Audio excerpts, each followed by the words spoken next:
નમસ્તે વિદ્યાર્થી મિત્રો, આપણે આગલા લેક્ચરમાં સમજ્યા સ્વાધ્યાય 1.1 અને તેનું બેઝ આપણે ક્લિયર કર્યો.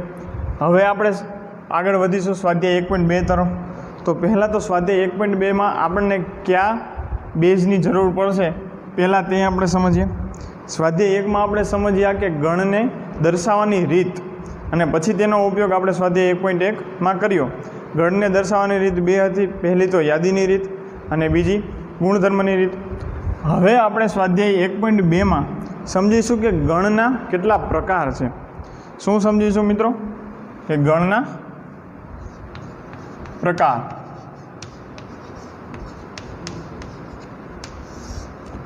તો આપણે સ્વાધ્યાય 1.1માં ગુણધર્મની રીત આપેલી હોય અને આપણને પૂછેલું હતું કે ગુણધર્મની રીતને યાદીની રીતમાં ફેરવો.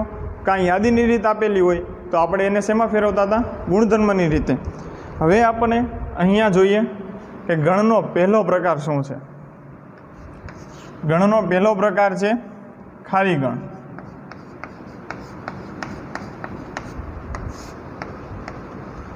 તો ખાલી ગણ એટલે શું? પહેલાં તો એ સમજીએ. આપણે નામ વાંચીએ છીએ ખાલી ગણ એટલે એનો મિનિંગ આપણને ખબર પડી જ જાય કે ખાલી ગણ એટલે જે ગણ ખાલી હોય તેવા ગણને શું કહેવામાં આવે છે? ખાલી ગણ. તો આપણે તેની વ્યાખ્યા લખીશું કે જે ગણમાં એક પણ ઘટક ના હોય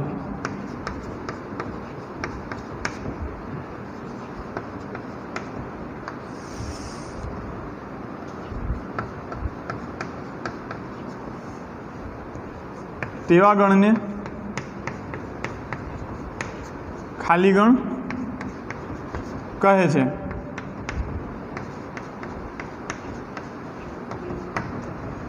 તો આપણે કીધું કે કોઈ ખાલી હોય, ગણ કેવો હોય? ખાલી. તો આપણે શું કહીએ? ખાલી ગણ. તો ખાલી એટલે એક પણ ઘટક ન હોય તેવા ગણને આપણે ખાલી ગણ કહી શકીએ. તો શું કીધું છે? એક પણ ઘટક ના હોય તેવા ગણને ખાલી ગણ કહે છે. હવે ખાલી ગણની સંજ્ઞા શું છે? તો ખાલી ગણ એટલે તેને સંકેતમાં એક તો છગડિયા કૌંસમાં એક પણ ઘટક ન હોય એટલે આ રીતનો થશે, અને ફાઈ. અને શું બોલાય છે? ફાઈ એટલે કે ખાલી. તો આ બે વડે દર્શાવવામાં આવે છે. કોને દર્શાવવામાં આવે છે? તો કે ખાલી ગણને. તો મિત્રો પહેલો ગણ આપણે ક્લિયર થઈ ગયો કે ખાલી ગણ એટલે શું. હવે આપણે સમજીએ ખાલી ગણ પછીનો ગણ કે ગણનો બીજો પ્રકાર છે શાંત ગણ.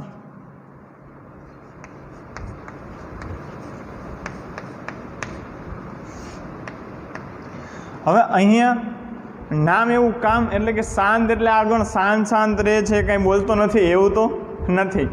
તો અહીંયા આનો અર્થ શું થાય છે? શાંત ગણ એટલે શું?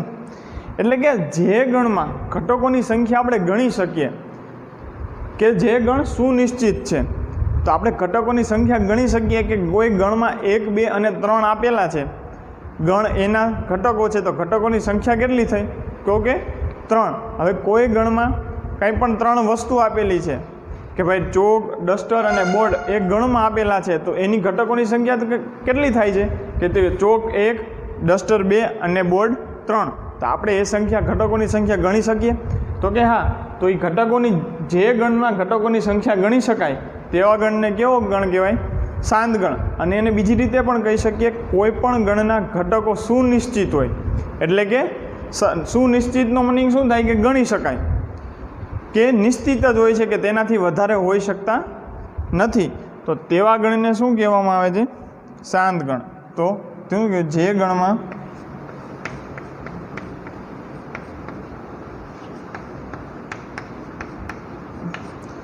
ઘટકોની સંખ્યા સુનિશ્ચિત હોય. સુનિશ્ચિત એટલે ગણી શકાય તેવું.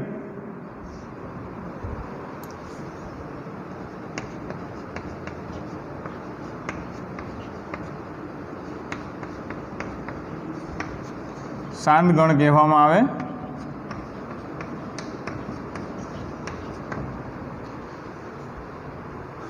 પછી હવે આપણે બીજો પ્રકાર થઈ ગયો. આની કોઈ સંજ્ઞા તો હોતી નથી, કારણ કે આપણે ગણમાં જોશું પછી કેટલા ઘટકો હોય એની સંખ્યા જો આપણે ગણી શકીએ તો એવા ગણને આપણે કહી શકીએ શાંત ગણ. પછી હવે ત્રીજો પ્રકાર છે ખાલી ગણ, શાંત ગણ, અને ત્રીજો પ્રકાર છે અનંત ગણ અથવા અશાંત ગણ પણ કહી શકાય છે.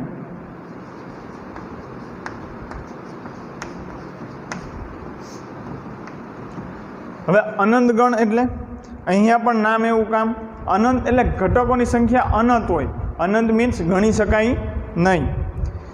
તો જે ગણમાં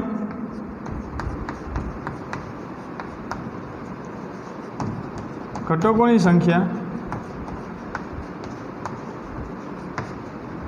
સુનિશ્ચિત હોતી નથી. શું છે? સુનિશ્ચિત હોતી નથી. તો આવા ગણને શું કહેવાય?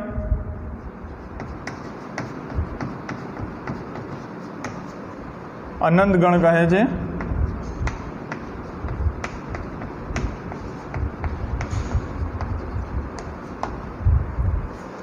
હવે માની લો કે કોઈ પણ પ્રાકૃતિક સંખ્યાનો ગણ છે. ઉદાહરણ તરીકે લઈએ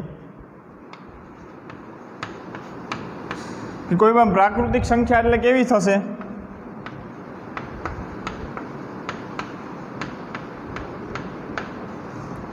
એક, બે, ત્રણ, 4 થી અનંત સુધી. તો આ ઘટકોની સંખ્યા આપણે ગણી શકીએ? નહીં ગણી શકીએ, કારણ કે સંખ્યા કેવી છે? ઇન્ફાઇનાઇટ, એટલે કે અનંત સુધી છે. તો આ ગણી શકીએ નહીં. તો આ કેવો ગણ થઈ ગયો? તો કે અનંત ગણ.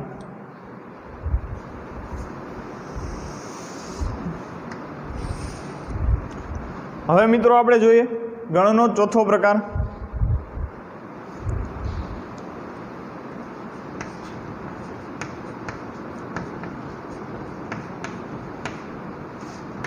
તો કે સમાન ગણ. હવે સમાન ગણ એટલે શું?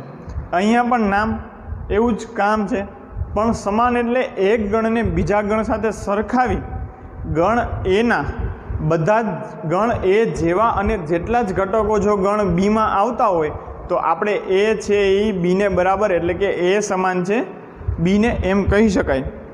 તો પહેલાં તો ઉદાહરણ સમજીએ. કોઈ પણ ગણ એ છે, એમાં ઘટકો છે 1, 2, 3, અને કોઈ ગણ બી છે, એમાં ઘટકો છે 1, 2, 3. તો ગણ એમાં જેટલા ઘટકો છે, ગણ એમાં 3 ઘટકો છે, અને ક્યાં ઘટકો છે? 1, 2, 3. તો ગણ બીમાં જ 3 ઘટકો છે, અને 3 ઘટકો ક્યાં છે? 1, 2, 3. તો આને આપણે કહી શકીએ કે એ બરાબર બી છે.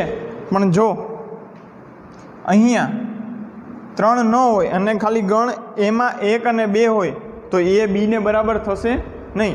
પણ 1 અને 2 તો બીમાં છે જ, પણ ગણ એના જેટલા અને જેવા જ ઘટકો ગણ બીમાં હોય તો તેવા ગણને સમાન ગણ કહેવાય. તો અહીંયા ગણ એના જેવા ઘટકો છે, પણ જેટલા ઘટકો ગણ બીમાં નથી, કારણ કે ગણ એમાં 3 નથી. જો કે ગણ બીમાં 3 છે તો એ સમાન થશે નહીં. તો અહીંયા સમાન થશે નહીં, તો આ કેવા થશે? અસમાન. તો એને અસમાનને કઈ રીતે દર્શાવાય? એ નોટ ઇક્વલ ટુ બી, એટલે કે એ બીને બરાબર નથી.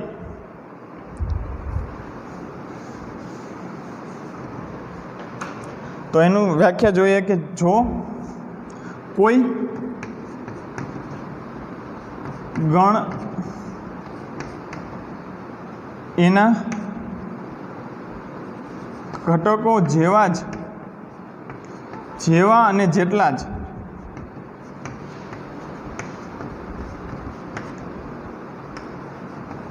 ઘટકો કોઈ ગણ બીમાં હોય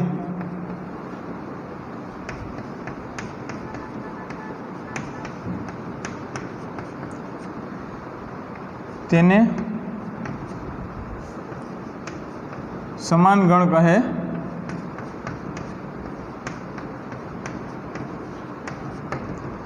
તો એ શું થશે કે એ બરાબર બી વડે સમાન ગણને આપણે દર્શાવી શકીએ. હવે પાંચમો ગણ છે, આપણે અહીંયા સમજી ગયા કે એમાં ઘટકો જેવા અને જેટલા જ ઘટકો જો બીમાં ન હોય તો એને અસમાન ગણ કહેવાય. તો એ આપણો પાંચમો પ્રકાર છે, અસમાન ગણ. તો આપણે જોઈએ કે હવે અહીંયા શું લખી શકશું કે કોઈ ગણ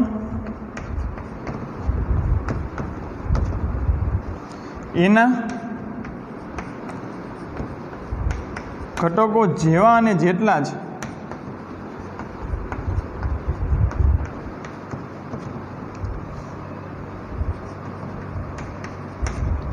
કોઈ ગણ બીમાં ન હોય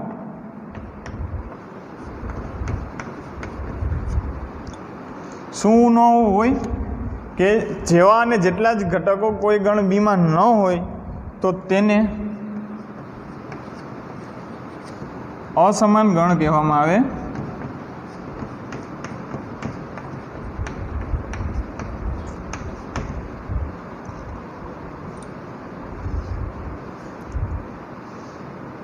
તો આને સંકેતમાં લખાય એ બરાબર બી નથી, એટલે કે એ નોન ઇક્વલ ટુ બી. તો આપણે મિત્રો પાછું રિકોલ કરીએ કે આપણે કેટલા પ્રકાર ભણ્યા ગણના, કે એ 5 પ્રકાર ભણ્યા આપણે. એટલે પહેલો પ્રકાર કયો છે? ખાલી ગણ. ખાલી ગણ કોને કહેવાય? કે એક પણ ઘટક ના હોય તેવા ગણને ખાલી ગણ કહેવાય. તેને આ રીતે છગડીયા કૌંસ આ રીતે દર્શાવી શકાય અને ફાઈ વડે દર્શાવી શકાય છે. પછી ભણીએ આપણે શાંત ગણ. શાંત ગણ એટલે કે જેના ઘટકોની સંખ્યા આપણે ગણી શકીએ તેવા ગણને કેવો ગણ કહેવાય? શાંત ગણ. પછી આવ્યો આપણે અનંત ગણ. અનંત ગણ એટલે કે જે ગણના ઘટકોની સંખ્યા આપણે ગણી શકતા નથી તો તેવા ગણને કેવો ગણ કહેવામાં આવે છે? અનંત ગણ. પછી જોઈએ ચોથો પ્રકાર કેવો ગણ? સમાન ગણ. એટલે કે ગણ એના જેવા અને જેટલા જ ઘટકો જો ગણ બીમાં હોય તો તેવા ગણને સમાન ગણ કહેવાય. અને જો ગણ એના જેવા અને જેટલા ઘટકો ગણ બીમાં ન હોય તો તેવા ગણને અસમાન ગણ કહેવામાં આવે છે. હવે આપણે સ્વાધ્યાય 1.2ના આપણે પ્રશ્નો જોઈશું.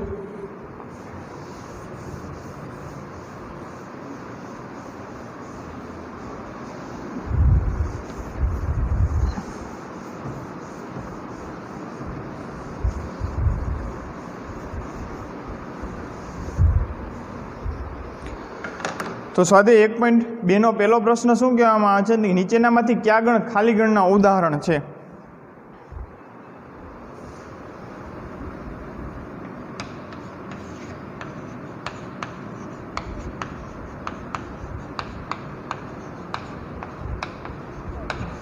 કયા ગણ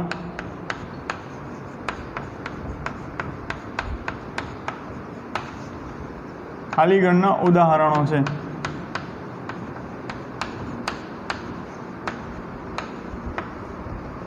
તો આપણે શું અહીંયા જોવાનું છે કે ખાલી ગણના ઉદાહરણ. તો ખાલી ગણ એટલે એક પણ ઘટક એક પણ સભ્ય ન હોય તેવા ગણને કેવો ગણ કહેવાય? ખાલી ગણ. તો એનો પહેલો પ્રશ્ન જોઈએ કે 2 વડે વિભાજ્ય અયુગ્મ પ્રાકૃતિક સંખ્યાઓનો ગણ.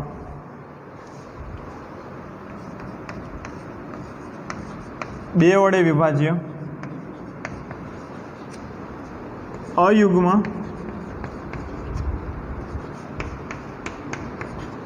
પ્રાકૃતિક સંખ્યાનો ગણ.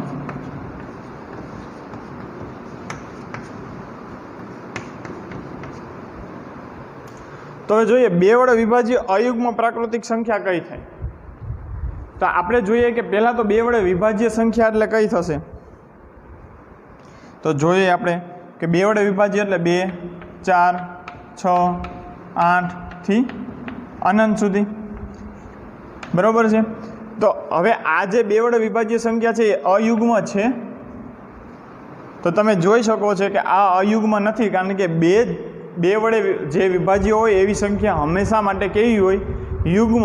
એટલે યુગ્મ સંખ્યાને આપણે વ્યાખ્યા એટલે કહી શકીએ કે 2 વડે જે ગુણિત સંખ્યા છે તેને કેવી સંખ્યા કહેવાય? યુગ્મ.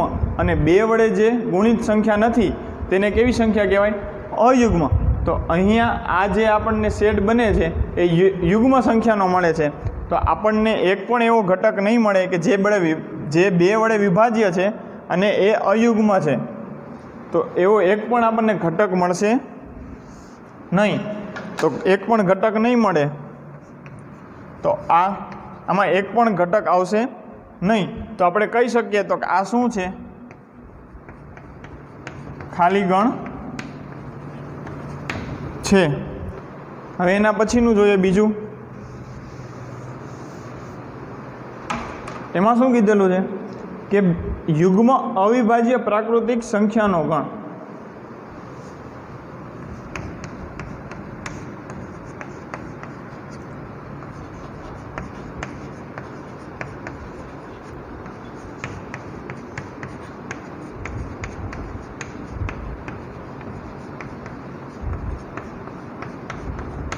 આપણે જોઈએ હવે આમાં કીધું યુગ્મ.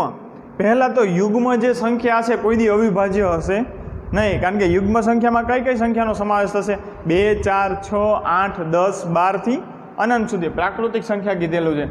એટલે યુગ્મ સંખ્યા કોઈ દી અવિભાજ્ય થશે નહીં. તો આપણે અહીંયાથી જ કહી શકીએ કે આ ગણમાં એક પણ ઘટક થશે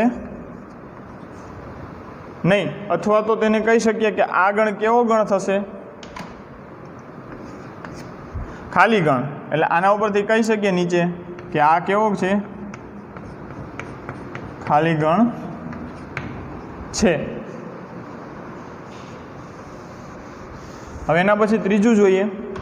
ત્રીજું કહે છે કે સી બરાબર કોઈ એક ગણ આપેલો છે આપણને.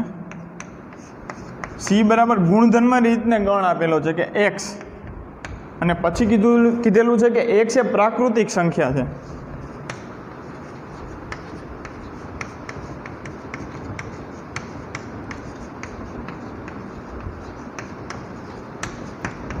અને એક્સ એ 5 કરતાં નાની અને 7 કરતાં મોટી એવી કંઈક સંખ્યા આપણને કીધેલી છે. પહેલાં તો આપણે જોઈએ કે આ ગુણધર્મની રીતે આપણને ગણ આપેલો છે. તો પહેલાં તો એક્સ એ પ્રાકૃતિક સંખ્યા છે, બરાબર. એટલે પ્રાકૃતિક સંખ્યાની શરૂઆત ક્યાંથી થાય? 1, 2, 3થી. એટલે શરૂઆત 1થી થશે. એટલે આપણે એવી કઈ સંખ્યા લઈએ કે જે 5 કરતાં નાની હોય અને 7 કરતાં મોટી થાય? હવે તમે કોઈ પણ સંખ્યા લઈ લો. આપણે માની લો પ્રાકૃતિક સંખ્યામાં આપણે લઈએ 4, તો 4 એ 5 કરતાં નાની છે, પણ 4 એ 7 કરતાં મોટી નથી. હવે બીજી કોઈ પણ લઈ લો, 11 લઈ લો, તો 11 એ 5 કરતાં નાની નહીં થાય, પણ 11 એ 7 કરતાં મોટી થશે. એટલે કોઈ પણ એક પ્રાકૃતિક સંખ્યા લઈએ તો એક શરતનું પાલન થશે અને એક શરતનું પાલન થશે નહીં. પણ આપણે જો 2 શરતનું પાલન થાય તો આપણે એક ગણ બનાવી શકીએ, તો એના ઘટકો આપણે લખી શકીએ. પણ અહીંયા એક શરતનું પાલન થતું નથી. એટલે આ ગણમાં એક પણ સભ્ય સંખ્યા આવશે નહીં. તો એક પણ સભ્ય સંખ્યા ન આવે તો આ ગણ કેવો થાય? ગણ થઈ જશે ખાલી ગણ, કારણ કે એક પણ ઘટક આવશે નહીં એવો. તો આ ગણ કેવો છે? ખાલી ગણ. હવે એના પછી જોઈએ ચોથું કે વાય એ 2 સમાંતર રેખાનું સામાન્ય બિંદુ છે. ચોથામાં પણ આપણને આપી દીધું છે કે વાય એ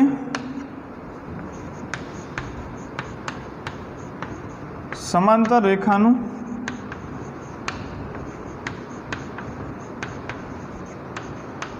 સામાન્ય બિંદુ છે. તો પહેલાં તો જે સમાંતર રેખા કહેવાય, કોને કહેવાય? તો 2 સમાંતર રેખા લેવાની છે. હવે આપણે અહીંયાથી જ કહી શકીએ કે આ 2 સમાંતર રેખા છે, કે આ સમાંતર રેખા એલ છે, આ એમ છે. તો આમાં એક પણ સામાન્ય બિંદુ હશે? તમે જોઈ શકો છો એક પણ સામાન્ય બિંદુ છે? તો કે ના. કોઈ છેદતી રેખા હોત તો એને કંઈક સામાન્ય બિંદુ હોત, પણ આ સમાંતર રેખા છે એટલે આને એક પણ સામાન્ય બિંદુ છે નહીં. તો એક પણ સામાન્ય બિંદુ ન હોય તો આ ગણ પણ કેવો ગણ થશે? ખાલી ગણ.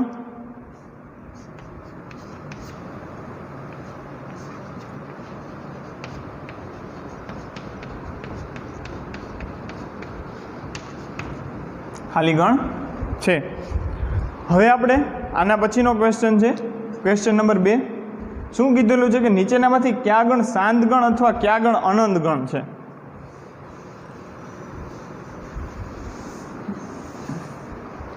તો શું કીધેલું છે ક્વેશ્ચન 2 કે કયા ગણ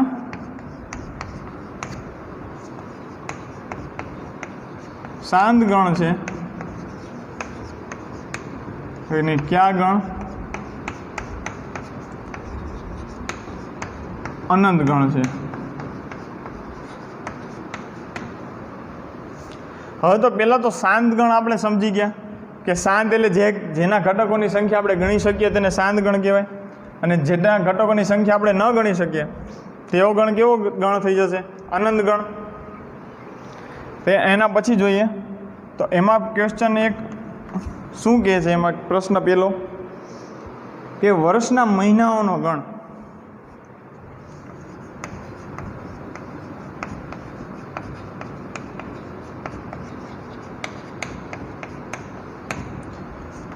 તો આપણે જોઈએ કે વર્ષના મહિનાનો ગણ એટલે પહેલાં તો છગડિયા કાઉન્ટ્સમાં જાન્યુઆરીથી આપણે લઈને ક્યાં સુધી જવાનું છે? ડિસેમ્બર સુધી। તો આપણને ખબર છે વર્ષમાં કેટલા મહિના હોય? 12। તો આપણે એની મહિનાની સંખ્યા આપણે ગણી શકીએ। તો મહિના આ ગણમાં શું છે? ઘટકો, એટલે આપણે ઘટકોની સંખ્યા ગણી શકીએ। તો કે સંખ્યા શું હશે? ગણમાં ઘટક 12 છે। તો જો ઘટકની સંખ્યા ગણી શકીએ તો કેવો ગણ થઈ જશે? શાંત ગણ। તો આ ગણ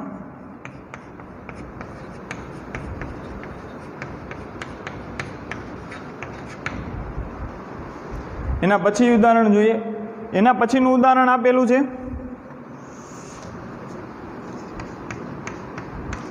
કે કોઈ ગણમાં 1 2 3 થી મેં જ્યારે અનંત ગણ સમજાવ્યો ત્યારે ઉદાહરણ લીધું તો તમને જોતાં જ ખબર પડી જશે કે આ છે પ્રાકૃતિક સંખ્યાનો ગણ છે। હવે પ્રાકૃતિક સંખ્યાના ગણની સંખ્યા આપણે ગણી શકીએ નહીં, તો આ ગણ કેવો ગણ થઈ જશે? અનંત ગણ। એના પછી ત્રીજું જોઈએ। ત્રીજું શું કહે છે કે તેમાં ગણ આપેલો છે 1 2 3।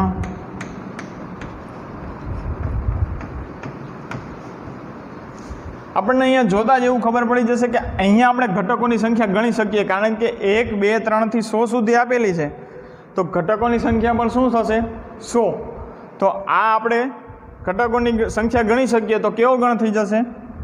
શાંત ગણ। બરાબર છે મિત્રો? હવે એના પછી ક્વેશ્ચન છે 100 કરતાં મોટા ધન પૂર્ણાંકોનો ગણ। ચોથો છે 100 કરતાં મોટા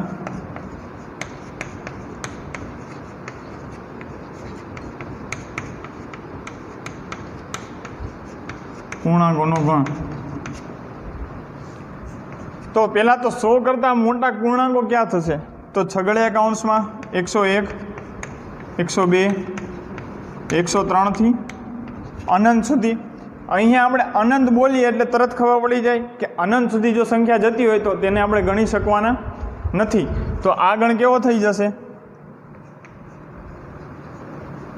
અનંત ગણ છે। હવે એના પછી પાંચમું જોઈએ।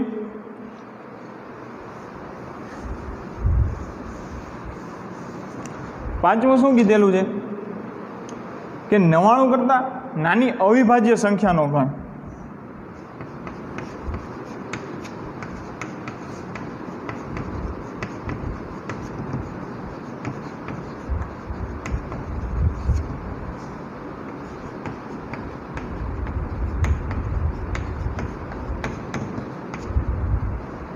તો 99 કરતાં નાની અવિભાજ્ય સંખ્યા કઈ થશે? તો કે 1 3 5 7 11 13 થી 97 સુધી થશે મિત્રો અવિભાજ્ય સંખ્યા। તો આપણે આ સંખ્યા ગણી શકીએ, કારણ કે આપણે લિમિટ ક્યાં સુધી આપેલી છે? 97 સુધી. તો તે અવિભાજ્ય જેટલી સંખ્યા આવશે આપણે એને ગણી શકીશું? તો કે હા. તો જો આપણે સંખ્યા ગણી શકીએ તો તેવા ગણને કેવો ગણ કહેવાય? શાંત ગણ. હવે એના પછી ક્વેશ્ચન નંબર 3 આવે. ક્વેશ્ચન નંબર 3 શું કહે છે કે નીચેના ગણોમાંથી કયા ગણ શાંત ગણ અને કયા ગણ અનંત છે? સેમ જ ક્વેશ્ચન છે પાછો.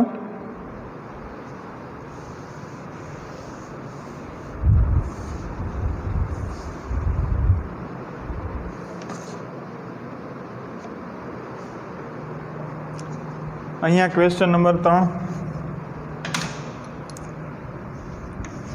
આ જ ક્વેશ્ચન છે કે અહીંયા પણ કહેવાનું છે કે કયા ગણ શાંત છે અને કયા ગણ અનંત છે. તો પહેલું શું કહે છે? એક્સ અક્ષને સમાંતર રેખાનો ગણ. તો પહેલું શું કહે છે? એક્સ અક્ષને સમાંતર રેખાનો. હવે તો પહેલા એક્સ અક્ષ જોઈએ આપણે. આ વાય અક્ષ થશે, આ એક્સ અક્ષ. તો હવે એને સમાંતર રેખાનો ગણ કીધો છે. તો સમાંતર રેખા કેટલી થશે?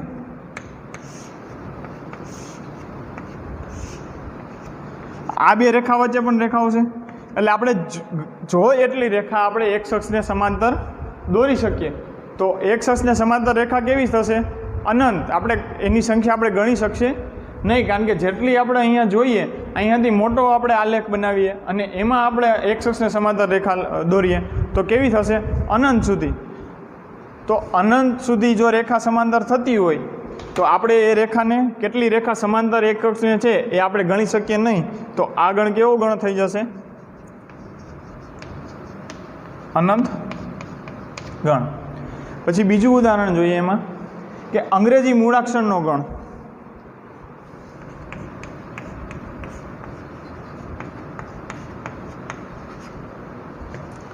અંગ્રેજી મૂળાક્ષરનો ગણ. તો અંગ્રેજી મૂળાક્ષર કેટલા છે? પહેલાં તો કે A B C D E F G H I J K L M N O P Q R S T U V W X Y અને Z. એટલે આપણે એની સંખ્યા ગણી શકીએ કે અંગ્રેજી મૂળાક્ષરમાં 26 આપણે મૂળાક્ષર આવે છે, તો એની સંખ્યા આપણે ગણી શકીએ. તો આ ગણ કેવો ગણ થશે? કે શાંત ગણ. એના પછી ત્રીજું જોઈએ. ત્રીજું શું કહે છે કે 5 થી ગુણિત સંખ્યાઓનો ગણ. 5 થી ગુણિત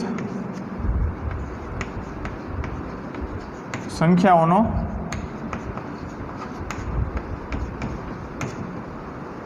હવે જોઈએ 5 થી ગુણિત સંખ્યા કઈ થાય? તો કે 5 થી ગુણિત સંખ્યા થાય 5, 10, 15, 20, 25 થી અનંત સુધી.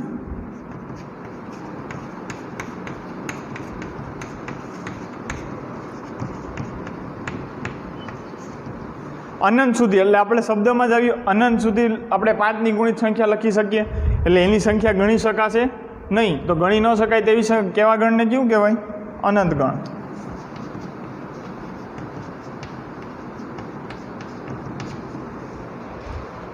હવે એના પછી પૃથ્વી પર વસતા પ્રાણીઓનો ગણ. શું કીધું છે? પૃથ્વી પર વસતા પ્રાણીઓનો ગણ. કેટલામું છે? ચોથું.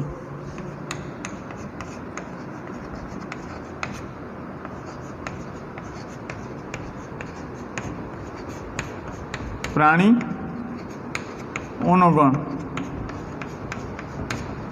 તો આપણે સમજી શકીએ પૃથ્વી પર કેટલા પ્રાણીઓ હશે? તો પૃથ્વી પર ઇન્ફાઇનાઇટ એટલે કે આપણે ગણી ન શકાય એટલા પ્રાણીઓ વસે છે. તો આ પ્રાણીઓને આપણે ગણમાં લખીએ તો એને આપણે ગણી શકવાના તો છીએ નહીં. આપણને એમ થાય કે આપણે સર કે સિંહની સંખ્યા આપણે ગુજરાત સરકાર કે ભારત સરકાર બહાર પાડે છે કે સિંહની સંખ્યા 200, 400 આટલી છે, પણ એ એક પ્રાણીની છે. અહીંયા આપણને શું કીધું છે? પૃથ્વી પર વસતા પ્રાણીઓનો ગણ. તો કયા પ્રાણીઓ નાના નાના જીવ પણ પ્રાણીમાં આવી જાય તો એની આપણે સંખ્યા આપણે ગણી શકતા નથી. તો ન ગણી શકીએ તેવી સંખ્યા તેવો ગણ અનંત ગણ થશે. ઓકે, હવે એના પછીનું શું કીધું છે? પાંચમું, ઉગમ બિંદુ 0, 0 માંથી પસાર થતા વર્તુળનો ગણ.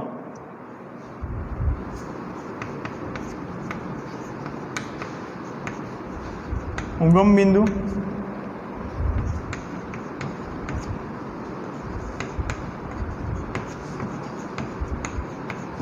પસાર થતા વર્તુળનો ગણ.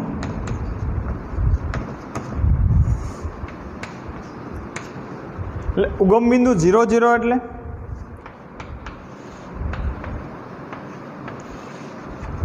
આ બિંદુ કેવો થશે?